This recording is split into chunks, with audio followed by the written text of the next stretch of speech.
All right, this one's called The Crayon King.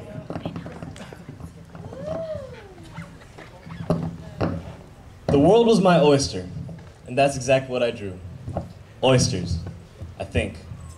Well, I mean, I may have thought that they were oysters. I think they were. I mean, I was like 5, right? But I knew that these were my crayons. And with my crayons, there was so much possibility. They were the keys, and the road was my creativity, and the paper was my Ferrari, you see? And in that Ferrari, that was me, the king of all things laid down on parchment. Because right there, that was my crown.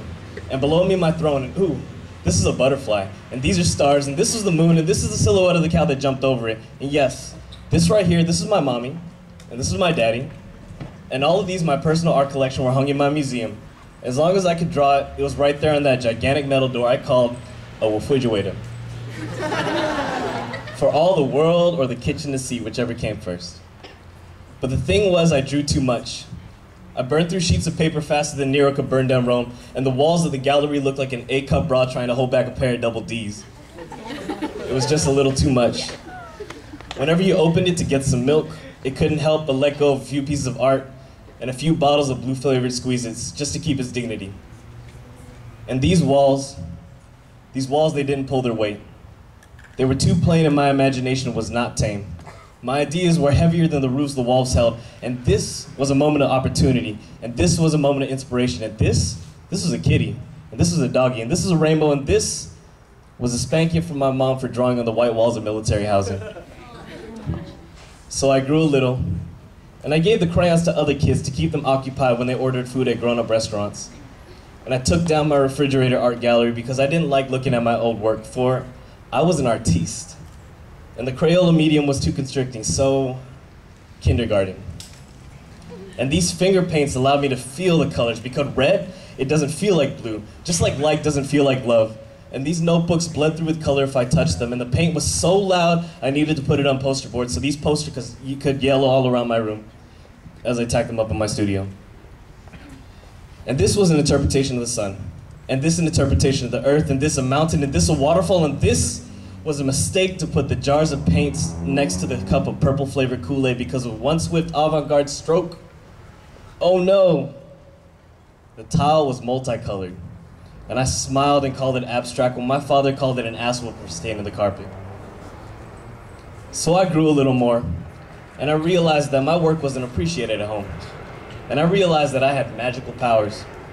I could make girls hopscotch back and forth. I could make boys throw dodgeballs at the ground instead of at the fat kid. I could hang a stick figure man from a stick figure throw just because the class didn't have an adequate enough vocabulary with my piece of chalk. And armed with this magic wand, I could draw astronauts, spaceships, aliens, and send them away to explore space with one swipe of the eraser. And I would bang these erasers together in order to liberate my ideas into the atmosphere, forming brainstorms and white clouds that could make LeBron James jealous. And for these noble deeds, I received Nobel Peace Prizes, accolades, and medals, and wooden rulers to my knuckles from the nuns for making a mess all over my uniform. So I grew up, and I believe that we all grew up. And at some point we forgot how to draw because drawing was childish. And we went to school and we got good grades, and all the thinking we did outside had to be put back inside the box. And we waited.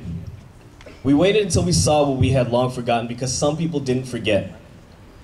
While we cast our doubts onto other people, the fisherman cast nets into the depths of imagination and drew his lines in full of fish.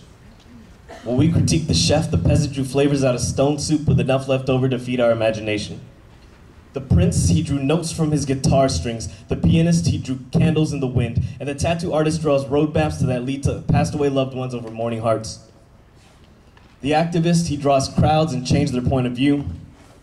And the graffiti artist drew on walls because the canvases were too small to contain the mere notion of change.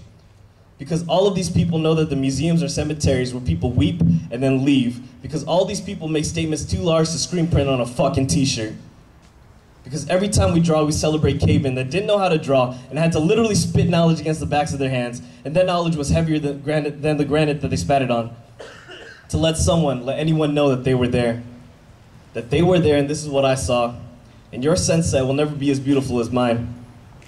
But I'm willing to share it with you if you let me draw your attention. And at some point, I remembered how to draw, so I do. I draw breath through the camels into my lungs and out of my mouth. to remind you of how beautiful an image can be.